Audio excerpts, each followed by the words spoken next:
Hello, everybody. This is Ms. Page, and we are going to learn about rates of change in polar functions. All right, so that's our learning target. We're learning about the graphs of polar functions, and specifically rates of change in those graphs. Some things that we need to be able to do: evaluate a polar function, which we've been doing. That's like if we choose a theta value, we plug it in, and we figure out what the r value is that goes with it, inputs and outputs. And to do that, we need to know those sine and cosine values of our unit circle angles. Some additional things in this lesson that we'll need to be able to use and understand. We need to be able to determine whether a polar function's distance to the origin is increasing or decreasing. And we'll talk about how we can know that. And we need to be able to determine whether a polar function has a relative extremum on an interval. Extremums are your relative maximums and minimums. Extremum is the plural for that, if that's not a word you are recalling or are familiar with. All right, so here we are looking at, we know our polar functions are defined as r equals f of theta. Those inputs are our angles, and those outputs are the radii values r. And sometimes it can be helpful, remember, to know those decimal approximations for the square root of 2 and the square root of 3. All right. So let's talk about the new stuff. Distance to the origin, or pole, as it's often called in the polar coordinate system. So when we say the distance to the pole or origin is increasing, we mean the function values are moving away from the origin in either the positive or the negative direction as theta, our input, increases. So for positive values, remember, that would mean that they're getting larger in a positive sense. But if we're working with negative measures for r, then we're looking at basically the negative values getting smaller, because that's going to make us farther away from the origin on the negative side. So that's what we're saying here. So when we say the distance to the origin or pole is increasing, we mean the function values are moving away from the origin in either the positive or the negative direction as theta increases. When we say the distance to the origin or pole is decreasing, now we know those function values are moving closer to or toward the pole or origin.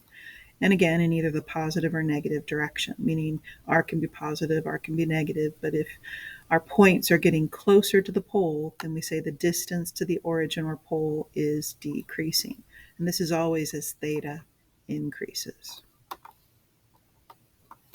All right, so here now we're looking at to determine whether a function is increasing or decreasing on a particular interval, then a table of values has to be created. So to determine the increasing or decreasing, getting towards the pole or away from the pole, then on a particular interval, we create a table of values using increasing angle values. That's the corresponds to the as theta increases. So that's our strategy, creating that table of values, which we've done for many other things too. So a way to remember this is to say, okay, look at this little table here. It says if the distance to the pole or the origin is increasing, then this will be true when the r values are positive and getting larger, increasing. Or when the r values are negative and decreasing, getting smaller.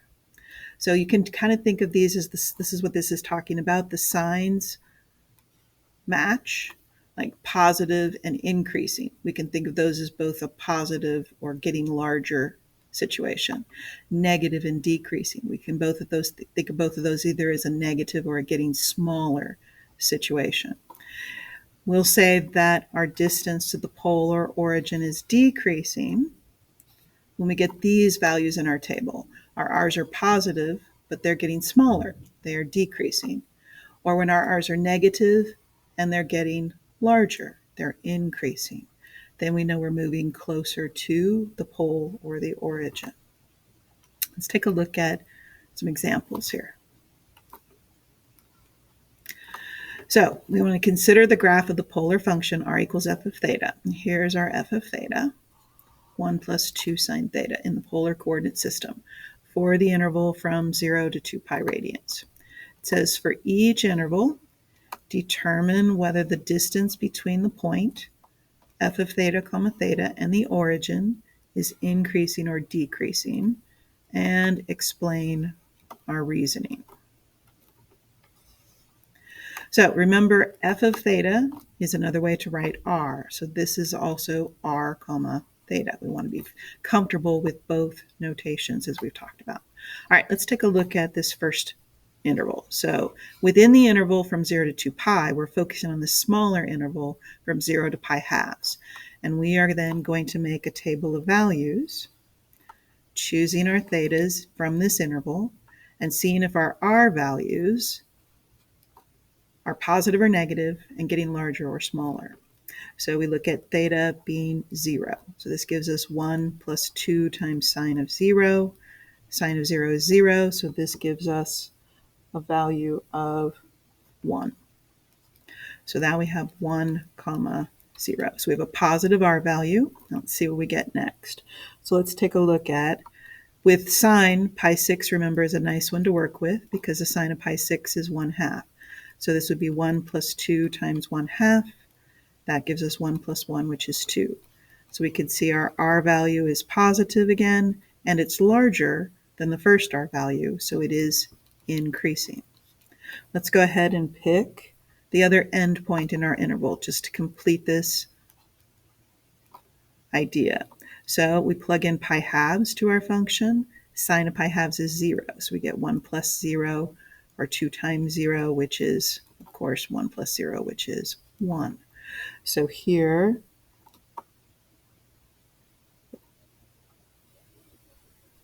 oh, sorry, my mistake. Sine of pi halves is 1. Got to know your unit circle values. So we always double check. And the reason I kind of thought what's going on there to double check was because I thought 1, 2, 1, that's odd. It's increasing and then it's decreasing. I would not expect that to happen on this interval. So these are good kinds of mistakes to make when we're talking about this. So we have 1 plus 2, which is 3. So now we can see, okay, yep. So we have these positive r's. So r is positive. And 1, 2, 3, they're getting larger. So we would say they're also increasing. So now we need to know what that means. And this is actually going to be our reasoning because r is positive and increasing. So what does it mean, though, when r is positive and increasing? Again, we can kind of think of these as the signs matching. So what this is telling us is that, remember, we want that distance between our points and the origin. What is it doing? Is it getting larger, increasing, or is it getting smaller, decreasing? Positive and increasing, that means we're moving away from the origin or pole. So our distance to the pole or origin is increasing. So we would say the distance is increasing, or the distance to the origin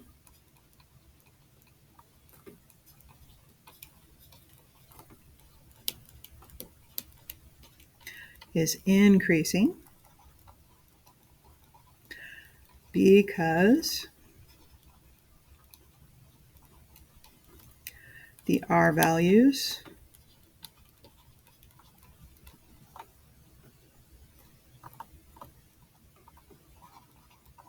are positive and increasing, getting larger.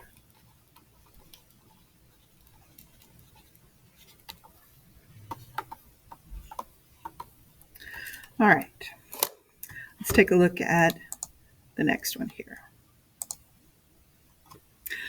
All right, so in this next one, we still have an interval from 0 to 2 pi. It's just a different interval. So we'd look at the same idea here. So I'm going to look at choosing values of theta in this particular interval and seeing what's happened with my r values, which remember are coming from that 1 plus 2 sine theta function. So with our theta being pi halves, we have 1 plus 2 times the sine of pi halves. Sine of pi halves, remember, is 1. So this gives us a value of 3. So this gives us the point 3 comma pi halves. Then I would pick something between pi halves and pi. And again, with sine, the 6, they're nice to work with. So let's pick that 5 pi 6. So this is going to give us 1 plus 2 times a half. Half of 2 is 1. 1 plus 1 is 2. So we have 2 comma 5 pi 6. And then I would pick my other endpoint value in my interval, pi. And I have 1 plus 2 times the sine of pi. Well, the sine of pi is 0. 2 times 0 is 0, so this is going to give us 1. So this gives us the point 1 comma pi. So remember, it's our r values that we're interested in. So our r is positive in all these situations. But notice that across the interval, as our thetas are increasing, our r's are getting smaller. That means the r's are decreasing.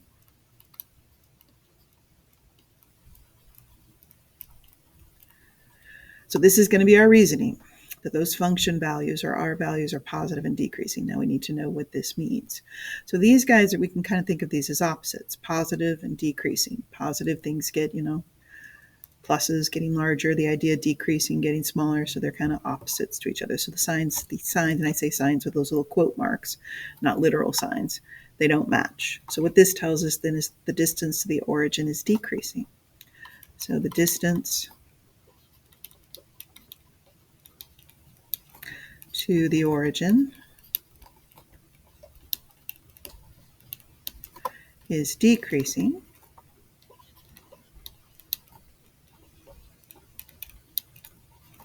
because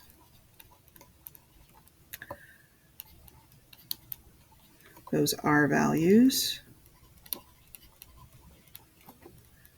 are positive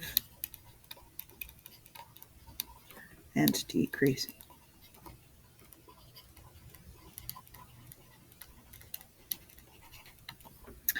Okay, so let's take a look at this practice problem. So please pause the video and try this practice problem.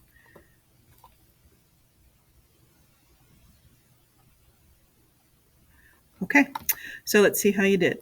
So in this practice problem, we have this function f of theta, 1 minus 4 sine theta, and we want to figure out in the answer choices here, so this is a multiple choice question similar to one you might see on the AP test. We want to figure out on this interval, they're all the same interval, so we only have to test this one interval. What is happening? So we make that table of values, choosing thetas that are in our intervals and calculating our r's using 1 minus 4 sine theta. So going just here for our pi halves radians at the beginning of our interval, you should have had an r value of -3. And then picking something in the middle, again working with sine, probably that 5 pi 6 is a nice one to work with. That should give you a -1. And the 5 pi 6 is at the end of the interval. I'd probably pick something in the middle too, just to make sure I wasn't. So let's save that one. So our 5 pi 6 is here, and that gives us -1. And we could pick something between those two, which you've got a couple of choices. You could use your 2 pi thirds or your 3 pi fourths. I'm going to go ahead and use my 2 pi thirds. My 2 pi thirds, where my sine of my 2 pi thirds is going to be √3/2. And this value gives us about -2.4. If you chose that one, that's what we should get, roughly. Again, it's approximation. So what we can see for our r values is, in this case, they're all negative. And we have to realize, okay, looking at it this way, that from -3 to -2.4 to -1, they're actually getting larger. That's an increasing r value situation. So our r's are negative and getting larger, increasing.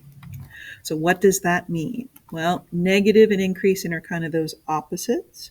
So when they're opposites of each other, that means that the distance is decreasing. So we can eliminate these two. So now we're looking at the distance is decreasing. And then this is our reasoning, our negative and increasing on the interval. So the correct answer is D. You could have also eliminated your A and B using your reasoning, your negative and increasing. So you know it can't be this one either. All right, so using those two pieces. Let's now take a look at the next one. So again, pause the video and give this one a try.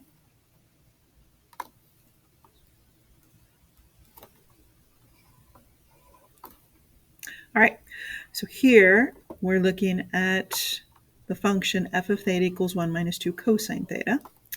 And as theta varies from theta equals pi halves to theta equals 3 pi halves, how is the distance between the origin and our points changing? So we have to realize this is another way we can say an interval. So as theta varies or changes from pi halves to 3 pi halves would be like pi halves is less than or equal to theta, which is less than or equal to 3 pi halves. So we've got our function. So we can test our values. So taking the first value in our interval, the pi halves, calculating our r using 1 minus 2 cosine theta. And so here, with our pi halves, our r value is 1. And then using our 2 pi thirds would be a good one. Thirds are nice to work with cosine. We get 1 minus 2 times the cosine of 2 pi thirds. Here we have to remember that cosine of 2 pi thirds is negative 1/2, so this gives us a 2. So right now we have 1 comma pi halves and 2 comma 2 pi thirds. Now you might be thinking that's enough, but looking at all your answer choices here, notice the fourth answer choice. The fourth answer choice says the distance increases, then the distance decreases. So we can't make an assumption that at this point that the distance is increasing because our R values are positive and increasing. We're going to have to take a look at what happens later in the interval also. So I'm going to pick now the angle of pi. So cosine of pi is negative 1. So this gives us 1 minus 2 times negative 1, which is 3. So far we are still increasing, but we're not through the interval yet. We haven't made it to our 3 pi halves. So now you might want to try your 4 pi thirds, which is also nice to work with cosine. And cosine of 4 pi thirds is again that negative 1/2. So this is going to give us another 2. Oh, okay. Here we are now getting smaller. We go from 3 to 2. And then with the end of our interval, the 3 pi halves, cosine is 0. So we get 1 minus 0, which is 1. So here we can see that our radius values are all positive, and they're increasing, then they are decreasing, which means that we're moving farther away from the pole, and then we're coming back. It's like one of those loops or petals on a rose curve that's doing this on this interval. So our correct answer is D. All right, now we're going to talk about relative extrema, which is like relative minimums and relative maximums and how we think of those on polar curves. All right, so relative extrema.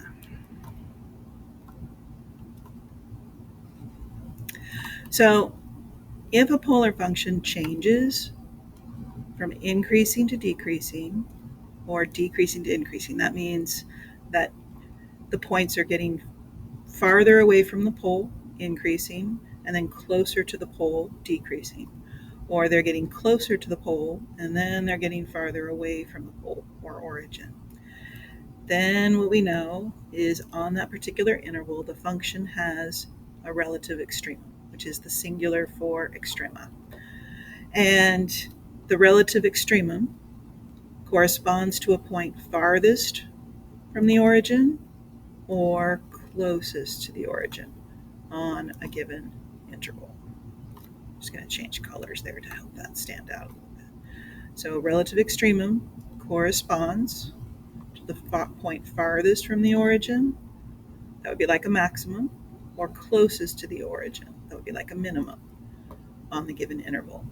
The distance to the origin is the absolute value of the radius, the r value. So distance is always a positive value is what that's telling us.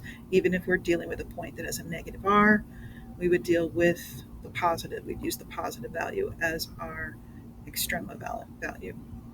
All right, so here's a simple little example. So for the graph of the polar function, which is shown over here at the left, this is r equals 3 minus 2 sine theta, and on the interval from 0 to 2 pi. The function has a relative extremum at the farthest point from the origin. That would be at 5, 3 pi halves.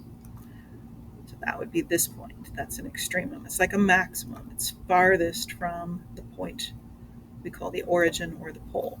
It also has a relative extremum at the point closest to the origin, which is 1, pi halves, and that would this point right here, and that would correspond to like a relative minimum.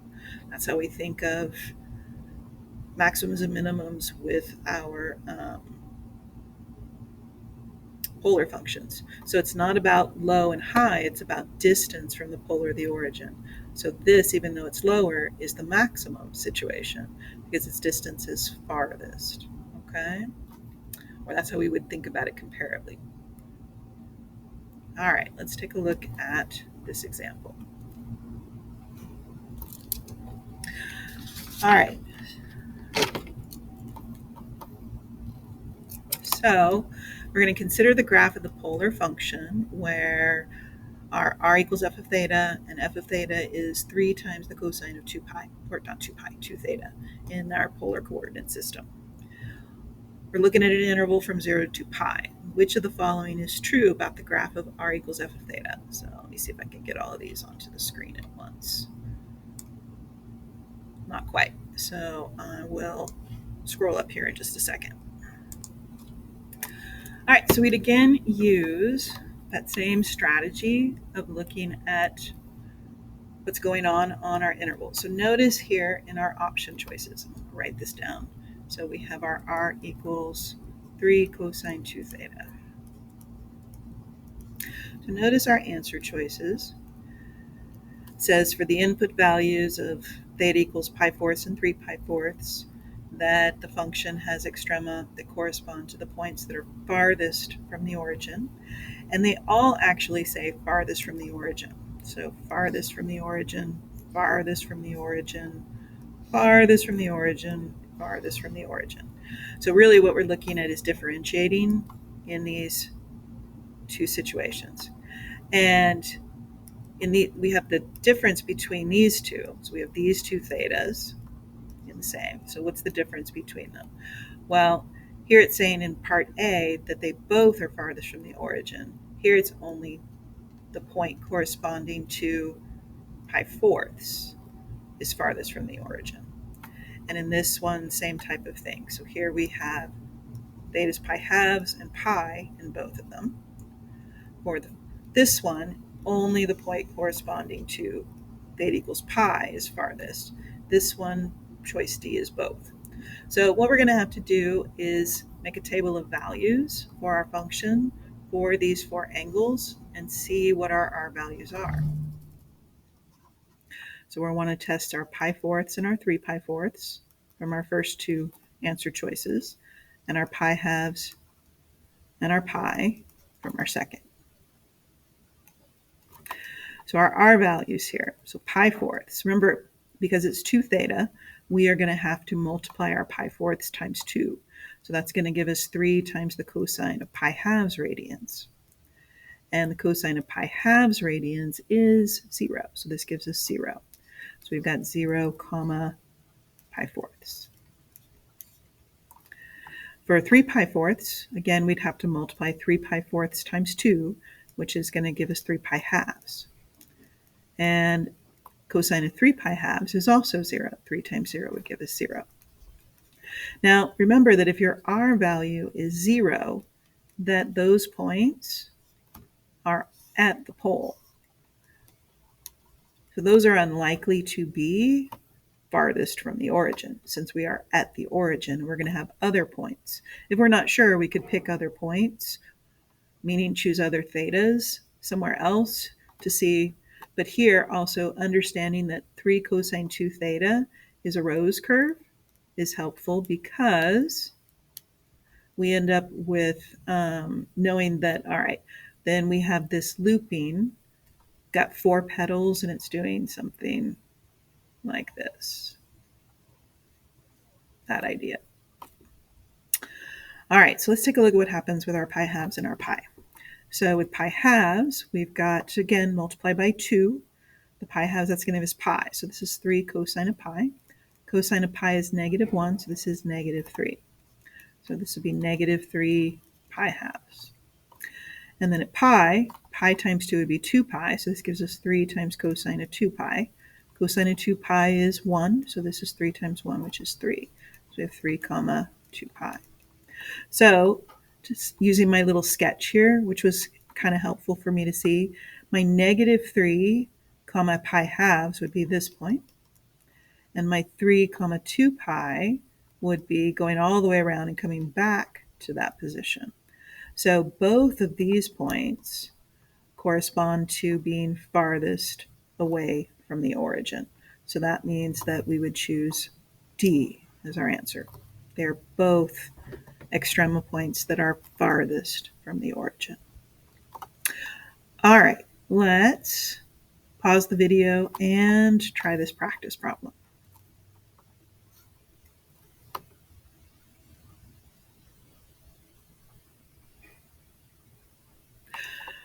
All right, so let's take a look here. So here we got the table of values of the relative extrema of the polar function r equals f of theta for all input values of theta in the domain of the function. Which of the following statements is true? So the greatest distance between f of theta, which means a generic point, is 2 because this is the maximum value of all the extrema. The greatest distance is 1 because this is the point with the largest value of theta. The greatest distance is 4 because this is the maximum value of all the extrema. And the greatest distance is 4 because this is the maximum of the absolute values of all the extrema. So what can be a little tricky about this one is understanding that we are dealing with this point here. But remember that when we're talking about distance, we always look at the absolute value. And so here it is 4, but it's not because 4 is the maximum of all the extrema. It's actually not itself the 4 in this table. It's because it's the maximum of the absolute values of all the extrema. So if we look at all the absolute values, then we're looking at it's the maximum of all the absolute values, because the absolute value of 202 would still be 2. So hopefully you chose D. All right, so next up is average rate of change.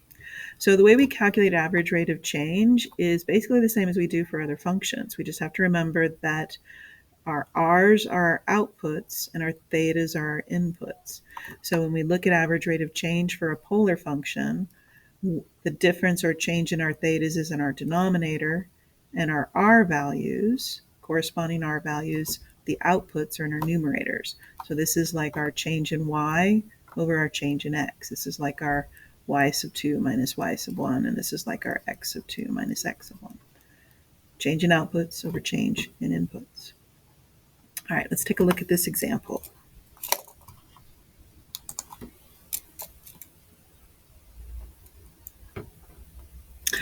Okay, so here we have, in this example, we've got the graph of a polar function. It's shown in the domain from 0 to 2 pi, and it has no holes, passes through each point only once, and as theta increases, the graph passes through the labeled points A, B, C, D in that order. So it's telling us it starts with A, travels around to B, hits C, travels through D, comes back to A. All right.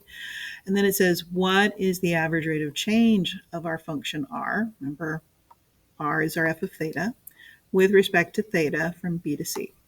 And so again, we want to realize we're looking at points B and C. So we want to find the average rate of change from B to C. So we need the ordered pairs for each of those. So our ordered pair for B, we can see that it is on the circle with a radius of 4. And again, realizing you've got these 5 lines in here, remember, only the middle 3 are your unit circle angles.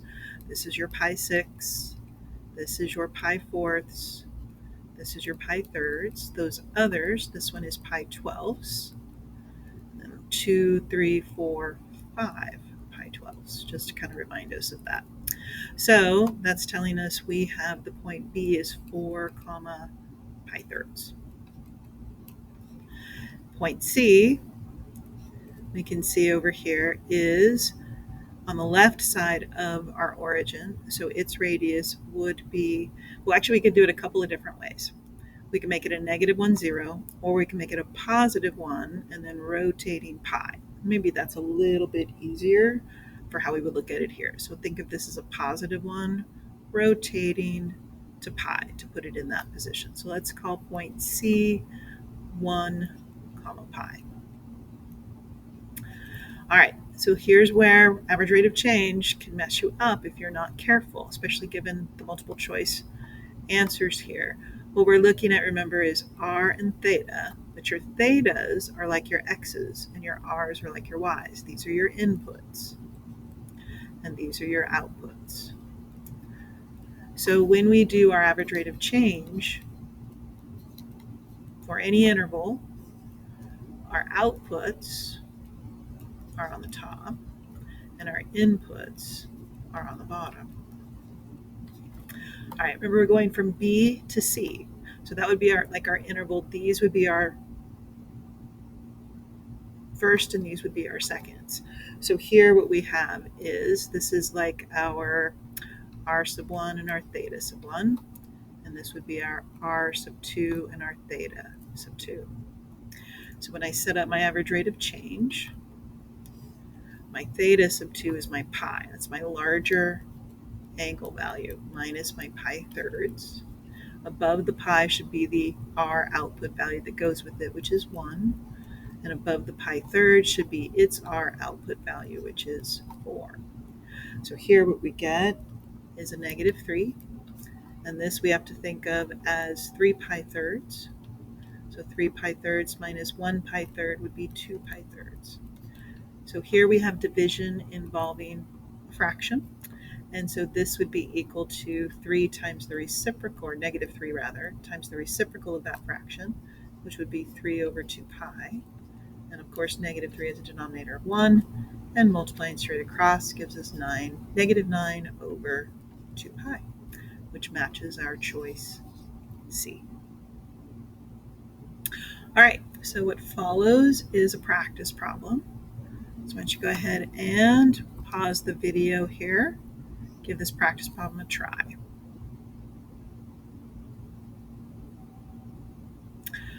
Okay, so let's see how we did. So here, we have the same kind of basic setup. The key type part to the problem is, what is the average rate of change of our function r with respect to theta, from point A to point B.